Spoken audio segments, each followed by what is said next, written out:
I understood that we need hard money, and we have to take the money away from the government. And actually, I think if we have a hard money that's not controlled by the government, and that might be even deflationary, we can have a more sustainable future. We can start saving money, we can start saving resources, we can start saving our energy. And I think people who are living a Bitcoin standards already, they understand that if they save money, they can, have a better future.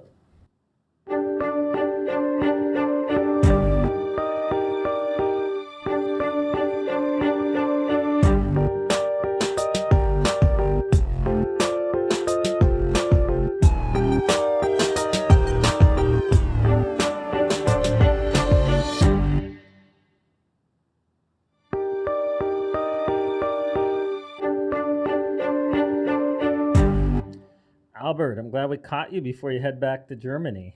Thank you very much for the invitation, yeah. So the warm weather here chasing you back home? Well, if I go back now, the weather is way better. People start smiling again, and so, yeah. Let's get the best of both worlds. Yeah, I loved it here. I stayed here for 3 months. Okay. Were you in El Zonte the whole time, or where were you staying? Never moved. I went to the El Salvador, Berlin for a weekend. Oh, you did? Yeah. Okay, how was it? Amazing. They've also done a very great job in a very short time. I think like 10 months or so. Yeah. They got 100 merchants. Yeah, no, I love, just what they're doing there and how fast it's happened, how organically. So we went to the central market and I got some food and I wanted to pay and it was amazing. I told the lady I want to pay. And she didn't even ask me how. She just showed me like lightning QR codes, and that was amazing. So she didn't even ask. No. You didn't even mention Bitcoin. For her, it was Gringo, and I didn't even have like a Bitcoin hat Yeah. on it. It was Gringo, Bitcoin. That's funny. And I've heard that the weather is much cooler there. Was it much cooler there? Yes, about 25 degrees Celsius. Okay. So it's not hot. Versus the 35 degrees here in El Zonte. Yeah, and it's not as humid. So it's a really beautiful place. El Salvador does not only have El Zonte, but from other places as well. Berlin is a very good spot. And were you able to find decent accommodations there? Charlie, who's one of the leaders over there, is Charlie's great. Yeah, a very nice guy, and we just texted him, and he organized everything for us. Okay. So. Did you stay with him, or he found you a hotel? He found us a hotel. Okay. We paid him in Bitcoin. He paid them in fiat. Okay. Hasn't quite got them on board yet? We went there, and actually, while we checking out, I saw him install a Lightning wallet for them. Nice. So yeah. Nice. Great success. And there were a number of restaurants and stuff there that you could pay for in Bitcoin? I've had like almost all the places. Nice. Yeah, so everywhere you go, and you see even locals pay with Bitcoin because they get paid in Bitcoin and have to kind of, buy stuff. So they might as well use it.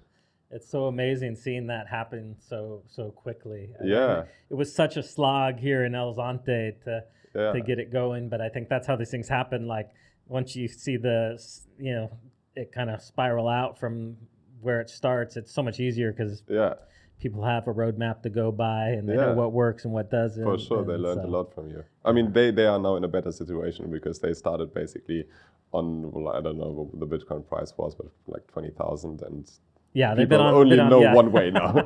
So they'll have to do a little guidance once it gets into the frenzy. Make sure we saw that here when Bitcoin price started going crazy during the last cycle. People would be like, "Oh, I think I'm going to sell my property and buy Bitcoin." Just kind of ease into it. Don't you don't want people to become speculators, and especially the ones that are like, "Oh, I have this money that I have to pay next month, but I'm going to put it in Bitcoin until then." They start getting that speculative mindset. So for me, it's amazing that it's still growing even in here. Last year we couldn't pay in Bitcoin at La Canasta. Now we can. Are they taking Bitcoin in La Canasta now? Yeah. Okay, they were a hard nut to crack. For some reason, they were like, okay. So I came here. I took cash once at the ATM, $250, and everything else is just Bitcoin. Okay.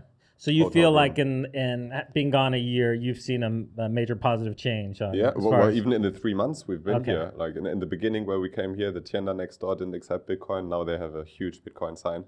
Nice. And they accept it and they like to accept it. And what I also see is that a lot of people used stable sats. And sometimes the app opens, it shows stable sats, and they consciously click on Bitcoin. They want Bitcoin. Nice. So that's a cool development to see. I love talking to people because sometimes, I have my normal places I shop at. So these other places that haven't taken Bitcoin in the past, I kind of have almost forgotten about them. Yeah. So this is where I learn, like, oh, now I can go to La Canasta. For sure. That's great. That's really cool. Yeah, it's interesting getting different opinions from people when they come, because some people come and they're like super disappointed. I thought, I had a number of places I couldn't use Bitcoin and I thought it'd be everywhere. And other people are like, oh no, it was way more than I thought. I only spent Bitcoin the whole time. So, obviously depends on what your expectations were coming in. But I mean, as you might understand from our accent, I'm German. So like we are pretty maybe realistic or even pessimistic. And so people told me about Salvador, and they were like, "Yeah, I mean, it's often it doesn't work," and they point out the negative experience they had with Bitcoin. But then I came here, and I was expecting very little. And I came here, and I was like super hyped and fascinated how well it actually works.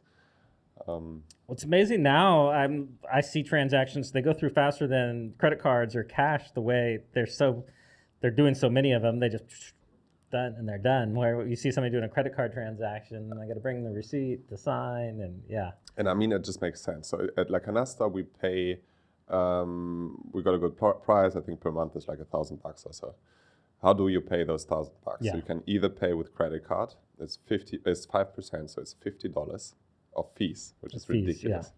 The other option would be to go to the ATM. You pay $4.50, I think, to get one tranche. And I had to get four, I would have needed to get four. Plus, you probably get hit with conversion fees since you're pulling out of euros. And Bitcoin is free, so I mean, you can just send it and they receive it instantly. So there's basically no argument for not using Bitcoin anymore. So were you one of the ones that helped push them to use it, or were they just using? For sure. Okay. Yeah. Even last year, we when we came, we paid in fiat in the beginning, and then we came a second time last year. And something didn't work. I think the machine didn't work and the ATM was empty or so. And I'm like, but there is a third option. And I made her install it, and I explained to her how she can send me an invoice. And I've sent her the money, and she was like, wow, that was quick.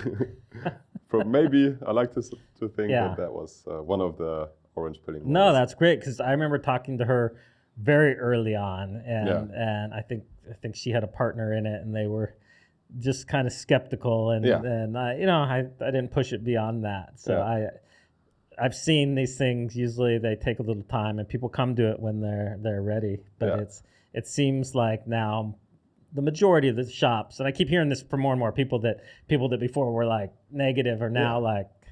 I think just yesterday somebody showed up at the office. All right, so show me how do I use this Bitcoin, because I'm losing all this business now because people want to pay in it, and then they just walk away. So. I guess the price is also making some Anytime the price is going up, it's helpful, much more than when it's going down. And if you have Bitcoin, the prices are actually going down. I paid 2.9 million sats for the first month and a half, and 2.3 million sats for the second time. Deflationary society we're living in here.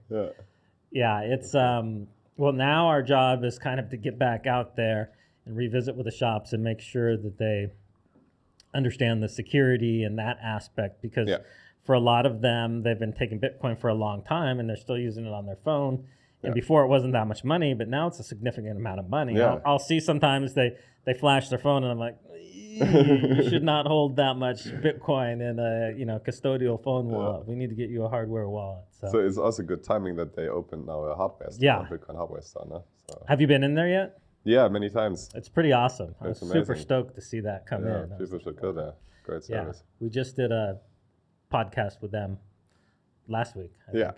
So it was fun seeing that kind of pop up. And I didn't know that, usually you hear these things are coming. I didn't hear anything about that. And all of a sudden I'm driving down the road and I see the sign. And I was like, what in the world? So it was super awesome. So, it's cool also to just, touch those physical devices, even though Bitcoin is something digital, it's actually having a real world connection.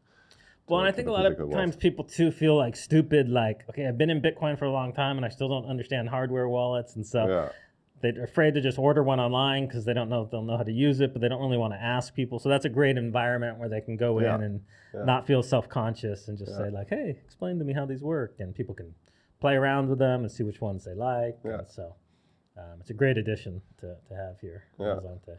And at the Bitcoin Beach meetup every month, they give like free hardware wallets to people.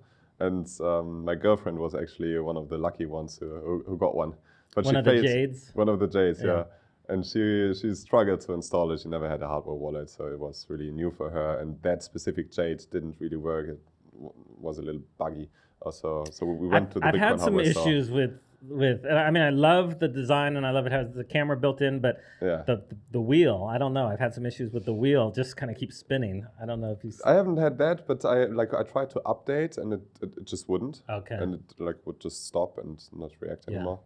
But Ronnie, the guy from the hardware store, made a good job and found a solution. Okay, nice. Maybe I'll have to bring mine over there and have Ronnie help me. So you were first here in El Zonte last year, is that what you said? Yeah. And you came specifically because of Bitcoin? Yeah, we wanted to travel a little bit through Guatemala. And I said, if I have a saying in our travel plans, I would like to go to El Zonte for like 3 days or so. So we came here for 3 days and we extended a little bit. We ended up being here for a week because we really loved it. Honestly, the pictures, no offense, of El Zonte are not as great. It's hard to capture the essence of the place. Because I don't really like black sand and it doesn't look really like a Caribbean beach or something. It's not, for me, it doesn't look beautiful. And once we came here, it's just like we were mind-blowing. It was just mind-blowing how nice people are, how great the atmosphere is. A lot of people do yoga, surf, they look out for their health. Yeah. And it's just a good place to be. And then we traveled around Guatemala again and we decided to come back earlier for El Zonte to stay another week. And now we are working on some Bitcoin projects and we actually have to get some work done and don't travel. So we decided we want to escape German winter and come to El Zonte. Don't move, just get a good place at La Canasta that we knew already. We know where to get good internet, we know where to work in a focused way and just be surrounded by amazing energy and a very cool beach and food. And you get everything. So were you able to be productive? Because I've heard some programmers complain that it's harder to be productive here because the weather's so nice, they want to be out surfing and doing things. They're like, if I'm someplace cold and it's dark, then it's easier to just stay in room coding all day. Is it? Yeah. You have to fight that at all? Or? I mean, the lifestyle over here is great. And because I want to do also other things, I work faster. Yeah. I like that. Yeah. It's not like in a world before I was employed in an architecture office. And there you just, put in your hours. Your hours. You have to go 8 hours. And if you want to make a good impression, you stay longer. But no one really has a look at what you actually achieved. And as a self-employed person, the results count. And I think we're doing pretty well over here. Nice. So what was your entry into Bitcoin? Peter Schiff. Really?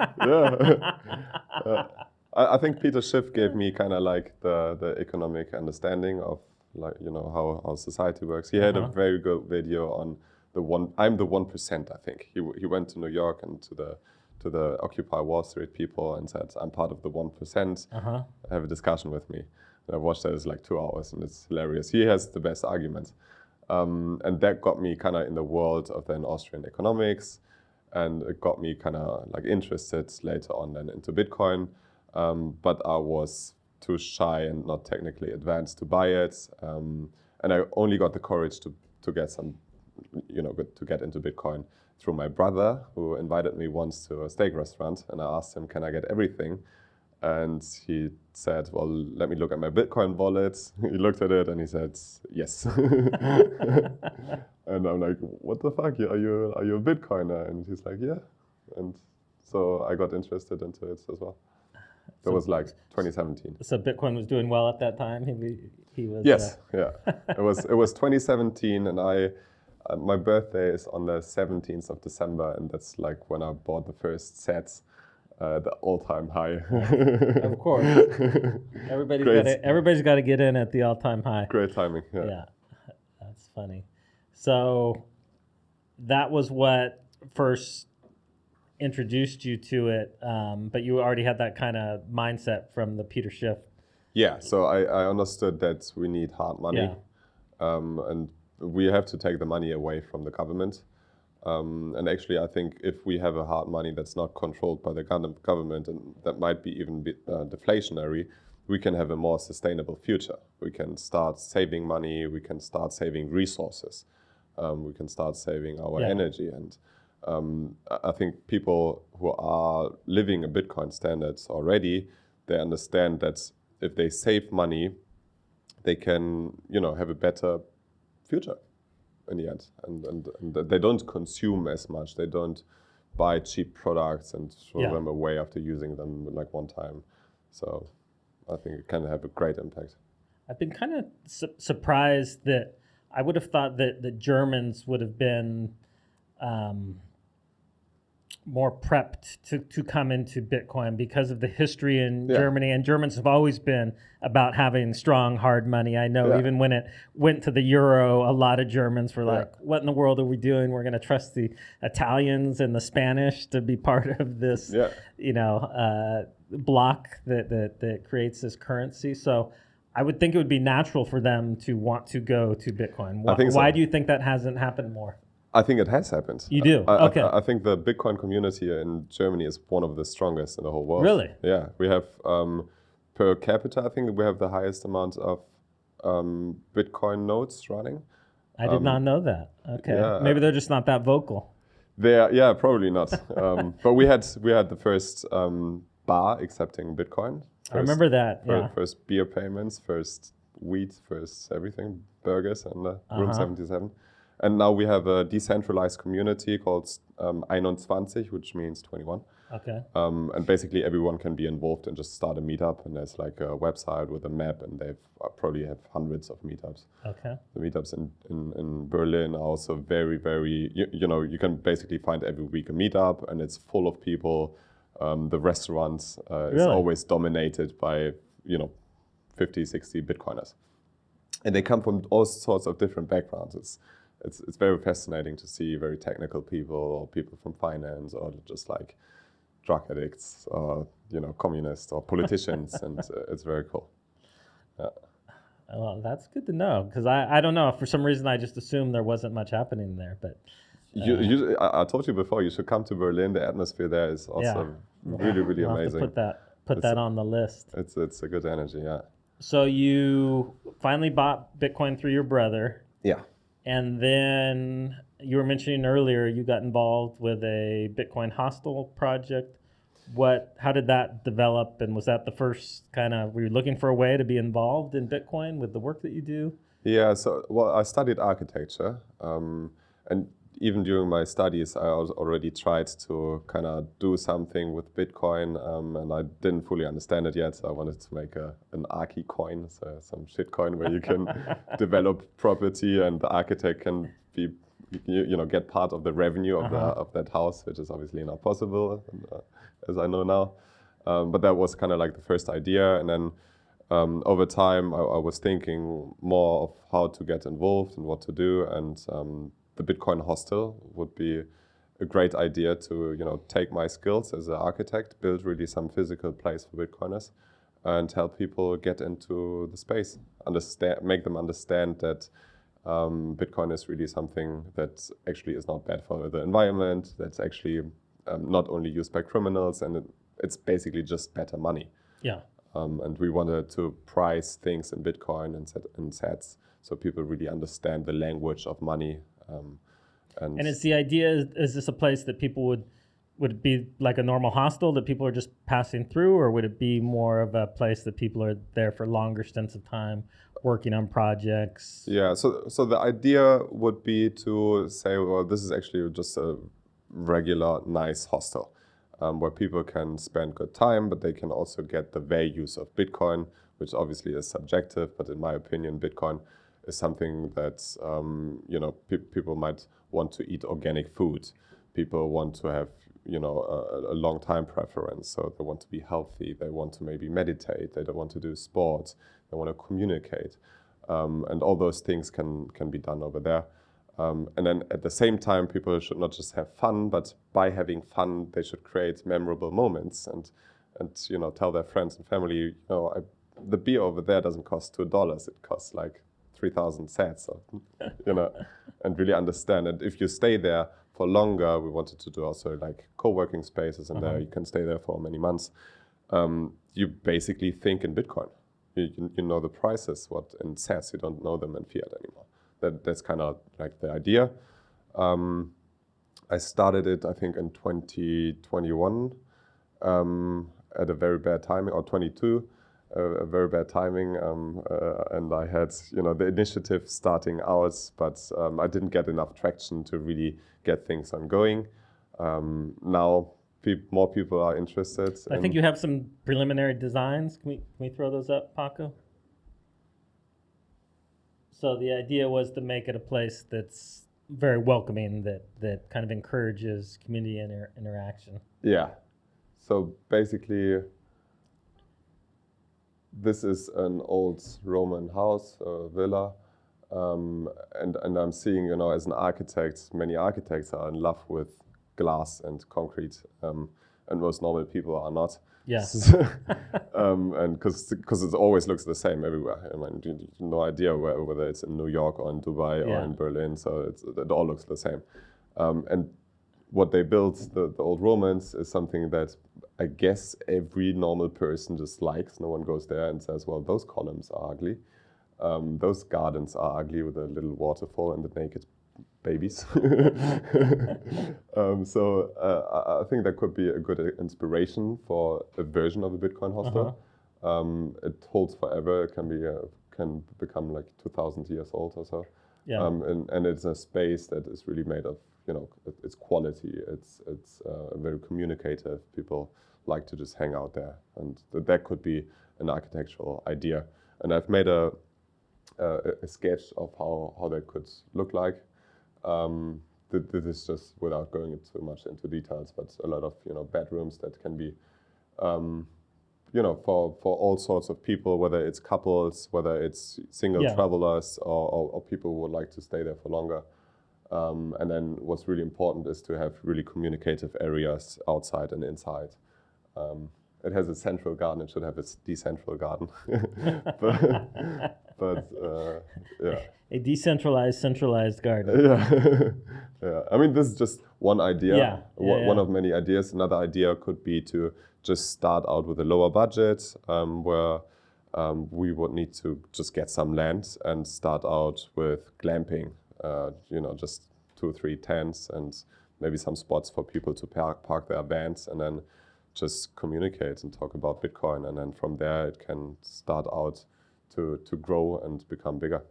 So is this something that you had an idea of actually participating in the running of, or just helping design? And so the idea would be to get a lot of people together and all together find a place. Maybe someone already has a place and says, well, actually I'm available to rent that out for you guys, or other people would like to physically build it. Or I want to make an architectural competition.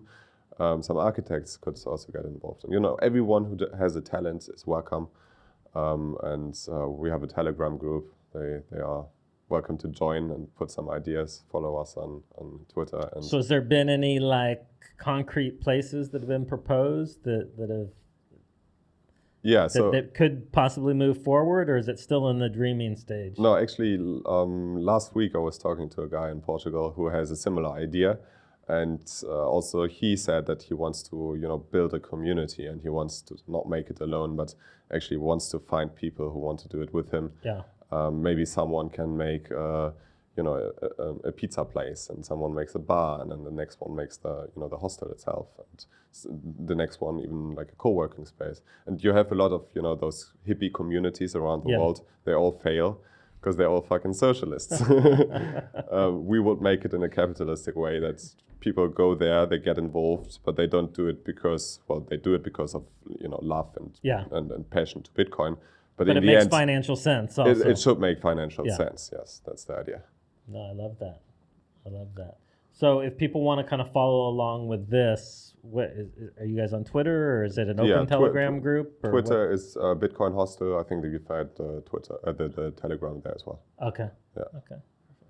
So this came out, but originally you were working on another project that was trying to encourage people to shop at small local shops, and I think actually maybe you started with that, and then you explain it. I'm going to butcher it.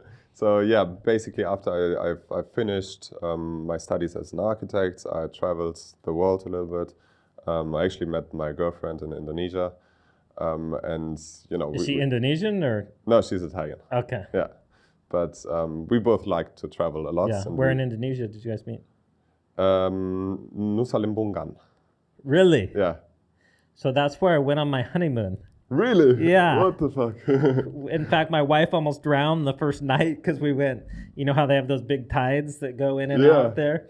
We went out snorkeling and we didn't have fins or anything. And then all of a sudden we got beyond the inner reef and we just started getting sucked out. And she wasn't that strong of a swimmer. And so I had to swim for like a half an hour. I found this like Japanese surfer that didn't speak any English. And I'm like, my wife, she's over there. And they like went and got a boat and went and picked her up. But, wow. But that's so funny because that's a tiny island. It's a tiny island next to Bali. Yeah. It's, I don't know. I'm old. So this was, 20? I should know how long I've been married. 25 years? No, 22 years? 25. Hopefully my wife does not watch this one. I'm not doing the math. But yeah, we were there a long time ago. Yeah. I don't know how much it's changed, but at that time there was like no cars on the island. It was like super rural. I think we paid. I can't remember cars. I remember a lot of mopeds. I think we paid like $8 a night for this 2-story like bungalow, like right on the water, and that the great shipwrecks, the surf break right out in front. Yeah. I paid $5 a night. Nice. So it hasn't gotten that too much more expensive. Valeria probably paid way more. She had a fancy place. But yeah. That's so funny. Yeah. I've hardly met any people who've been to that island, let alone that's funny you met your. It's a beautiful island. It's a very beautiful island. Yeah. And then, you know, we traveled around a little bit. We've always liked traveling, but what we saw is that basically many places around the world have the same, you know, shopping malls, and you find H&M everywhere and Primark, and it's just like, and even the clothing they sell is like exactly the same everywhere, and that's kind of like a pity. And there are websites where you can find, you know, local, you know, museums, tourist attractions, restaurants, stuff like that. But I think small shops are actually something that a lot of people also want to find, and there's simply no website to do that. And it's hard for those small shops to survive if people can't find them. Yeah. So there is that demand, but it's hard for the demand and that supply to meet each other. Yeah. So Valeria and I moved together to Berlin, and then lockdowns happened.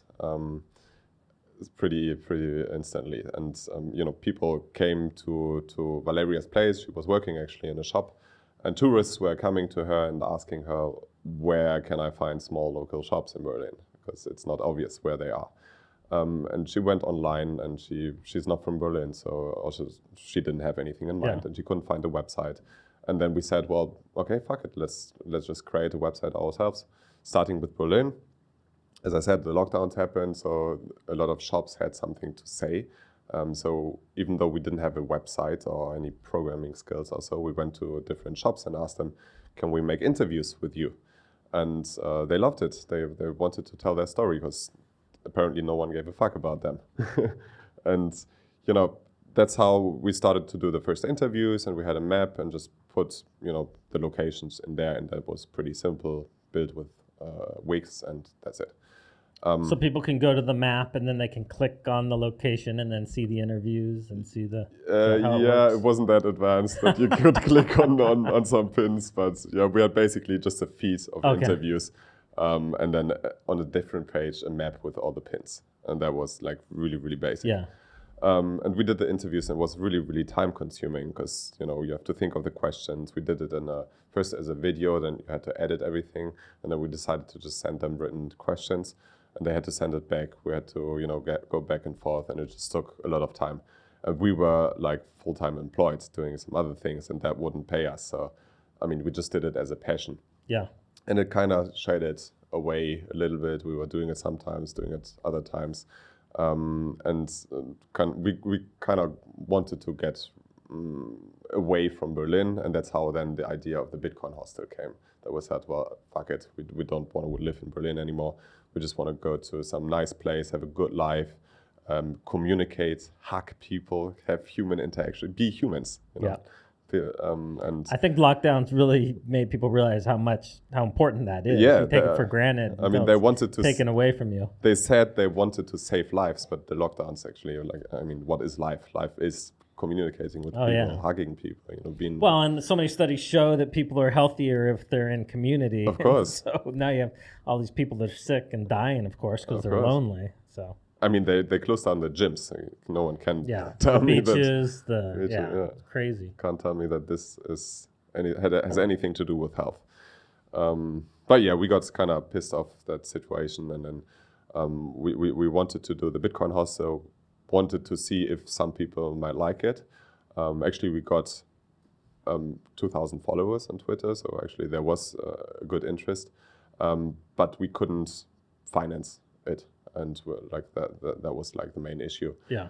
But it opened a lot of doors for us, and we got invited to do several podcasts. And one of the podcasts was by some guys who actually also did a startup, and their idea was to onboard people to Bitcoin by installing full nodes to their shop. And it's a very technical thing and very annoying. And for anyone who is in the Lightning ecosystem, it's just knows funny because most Bitcoiners don't even do that. So to think you're going to go to why would you to different shops and get them? So that's very ambitious. That doesn't happen. But they had one shop. Okay. So that was at least some success. But they've been Bitcoiners before, and they really wanted it. So it's not really that you onboard, shops that are not interested to Bitcoin onto something that's super technical and, time consuming. But they did it, and they had obviously the technical knowledge to do it. And we didn't have the technical knowledge, but we actually had shops.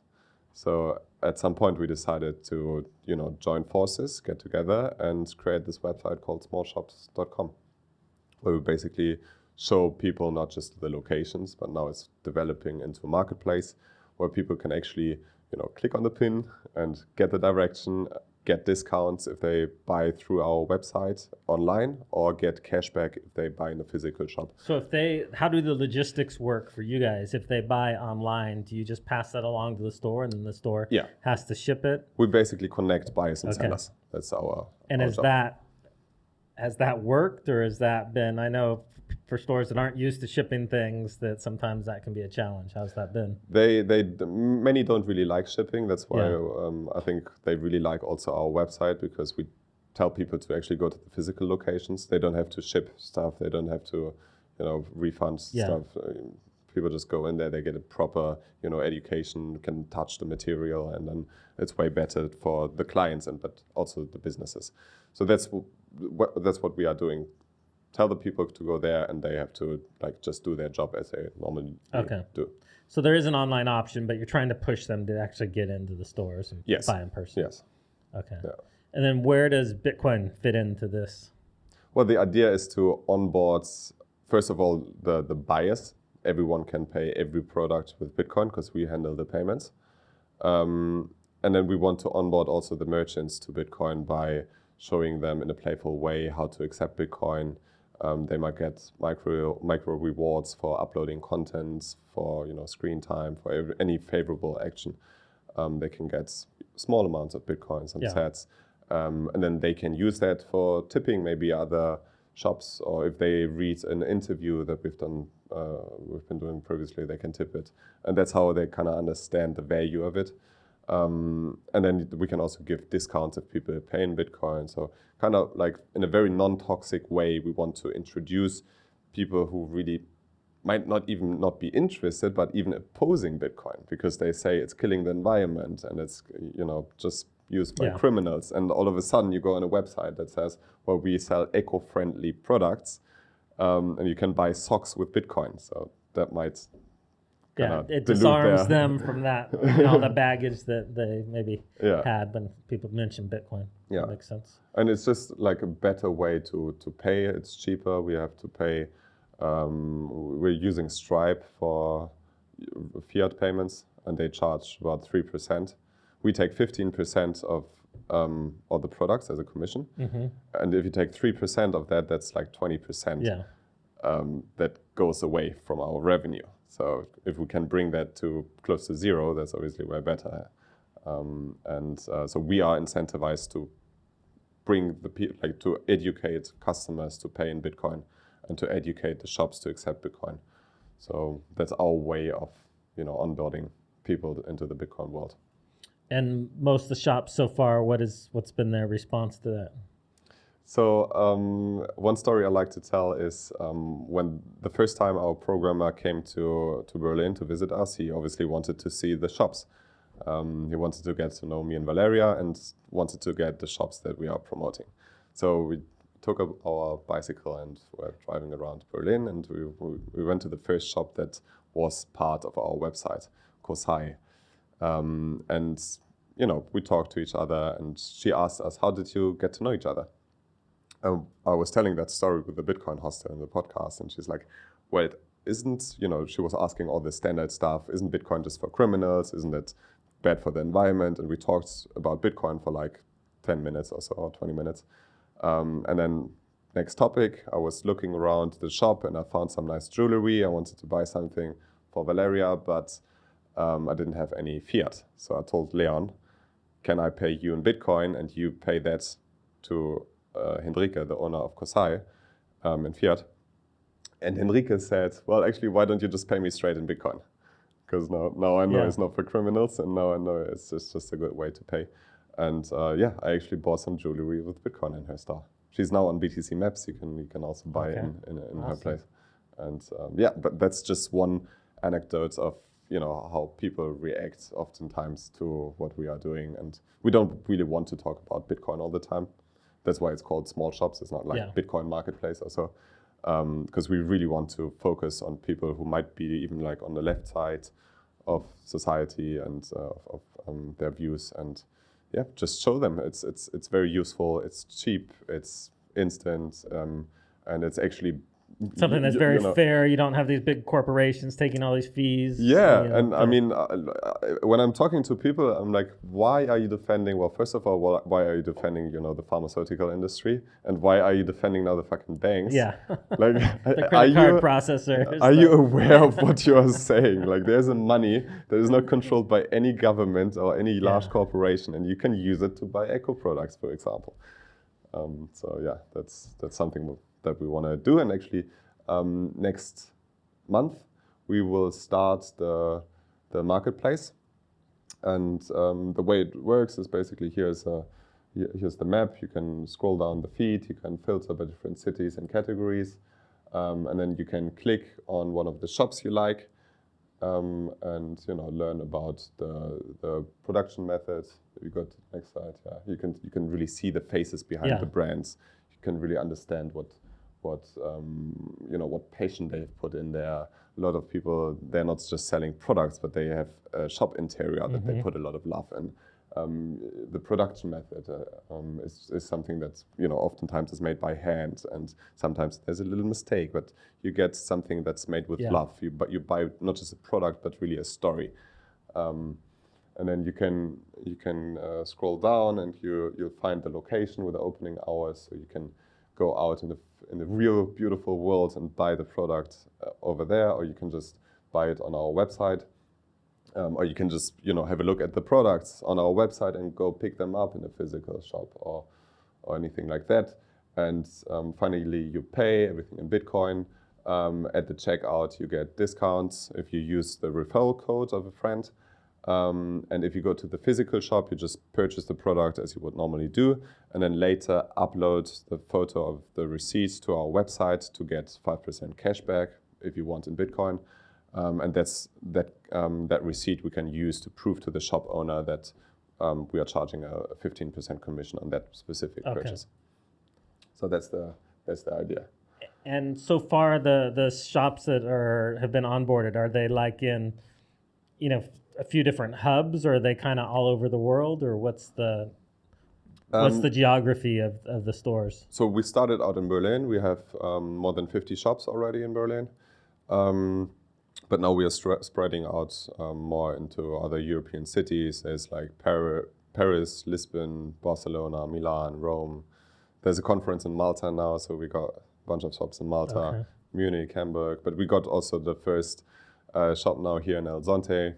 You did? One in Guatemala, yeah. Okay, what shop here in El Zonte? It's so embarrassing. I forgot the name of the shop, but... what do they sell? They sell surf bikinis. Low Tide? And the owner is Mafe from Low Tide, next to La Canasta. So she does really amazing stuff. Beautiful, colorful surfwear for women. Okay. Awesome. Check it out on small shops. No, I mean, I think this would be a natural place for you guys to have a number of locations. I know too at Garten Hotel they sell like designer purses that I can't remember her name, but she's the mind behind them all. They're not just purchased from somewhere else. Yeah. So I mean that's the idea. Those things pop up. It's basically a mix of a travel guide and a marketplace. And I think if you go to a city or a place that you don't know yet, let's say you come from the States, you go to El Zonte for the first time, you forgot your pair of sunglasses or so.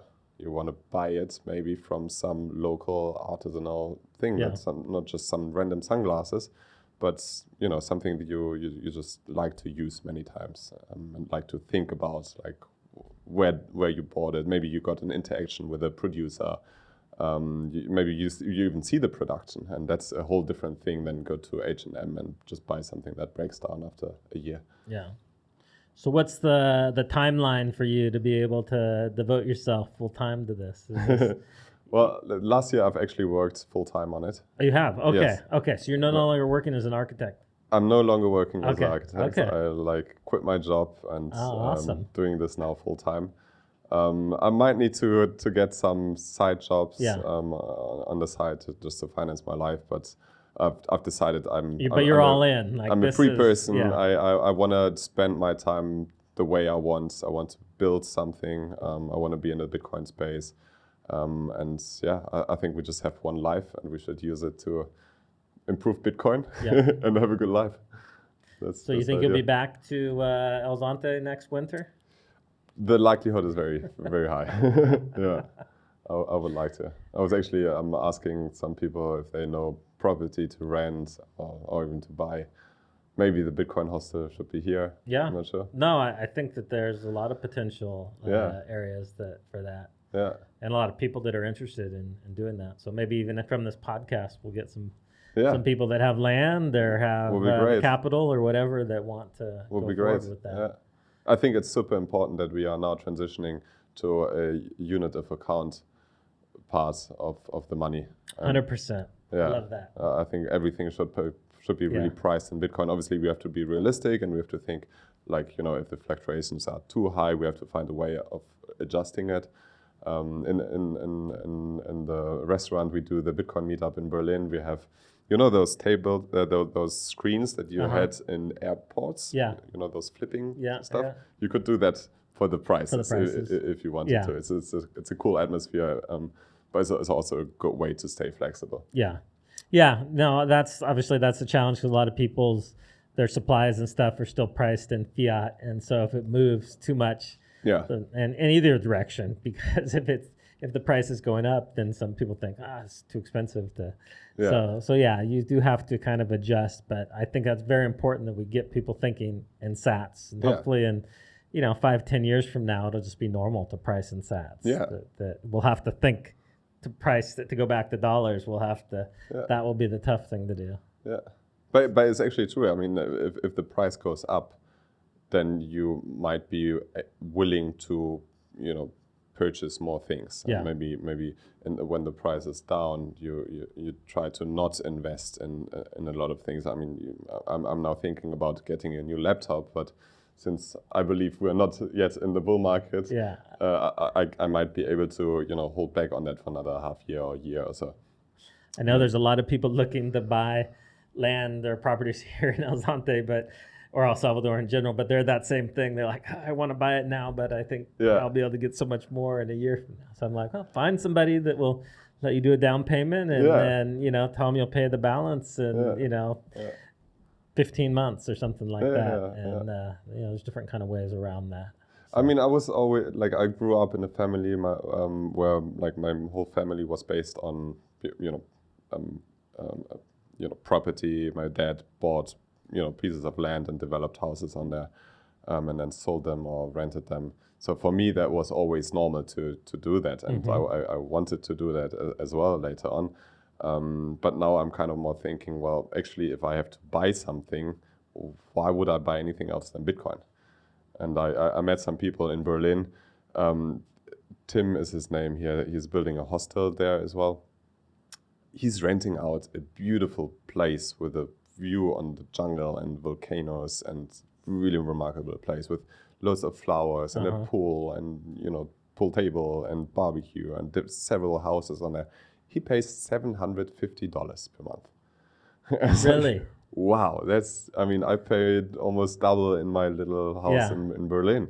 So, rent out places and buy Bitcoin with it. And I've wrestled with that a lot. Psychologically, it's hard because when you rent a place, you want to invest in it, you want to put money into it and do those things. A lot of times, your landlord doesn't want to pay for that, so it's a wrestle with.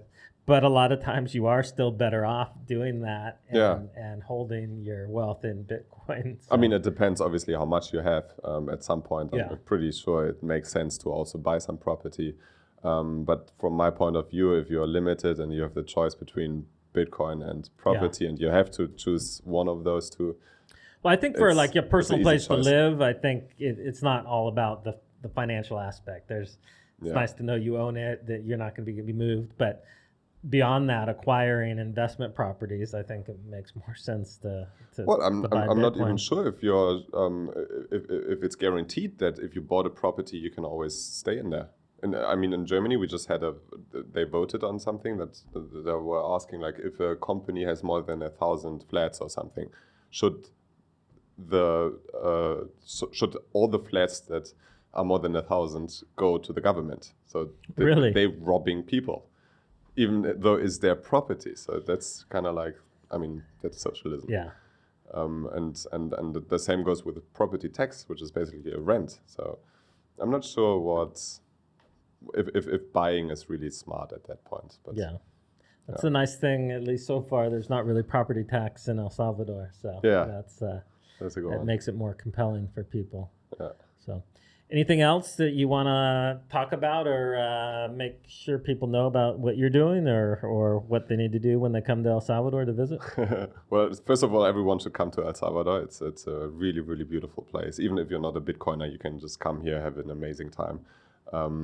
I've spent many beautiful weeks with some friends over here who are not even interested in Bitcoin. They just surf and sit at a bonfire, do yoga, stuff like that. It's just have they recognized that it's easier to use Bitcoin than to try to carry cash and stuff around, or are they still in that mindset? One time I went out with a friend of mine to Essencia Nativa. And she had a pizza. She wanted to pay in dollars. She had a $20 bill and she wanted to pay, but the restaurant didn't have any change. So she could actually not pay in dollars and we had to pay for her bill. And she's like, what the fuck? I can't pay in USD, but I can pay in Bitcoin. What's going on over here? So yeah, I think people are realizing that it has a value. And I gave many people in the hostel some Bitcoin and they gave me fiat shitcoin. And they're realizing, wow, that's instant. It's super fast, no KYC, and so it is a big value for people who are not interested in it yet, but get curious by it. Yeah. So yeah, everyone should come to El Salvador, and if they want to catch up on some of my projects. It's either bitcoin-hostel.com or small-shops.com. And you can find me on Twitter, Albert Wolframm. Yeah. All right. Well, we'll be following that, and hopefully this the hostel talk will something will come to fruition here, because I know I've heard at least a dozen different people talk about that idea here. Yeah. So hopefully we can see something come to fruition. And I love the small shop thing, because like you're saying, I hate it. Everywhere you go, it's the same big shops that have the same stuff. So to see local people that are really putting love and uniqueness into the product, get exposure. I love that. Yeah. So. I mean, it's hard to do both projects at the same time. For now, I'm kind of like swinging back and forth from one to another. I'm focused right now on smallshops.com. We're actually looking for investors. But so they can just reach out to you? They can reach out to me, and would like to build something and improve the Bitcoin ecosystem, even though it's already good. But there's still a lot of work to do. Perfect. Yeah. Well, I hope you have a good flight back to Germany. I hope it's warmed up enough for you stay here in El Salvador long enough, you become accustomed to wearing shorts and I'm not very sure if I want to go back. Yeah. My dog is missing me, but apart from that, friends and family, obviously. Yeah. But yeah, El Salvador is really a place where it's like full of energy. Everyone wants to build something. It's super inspiring, and I'll be back for sure. All right, we'll look forward to it. Nice.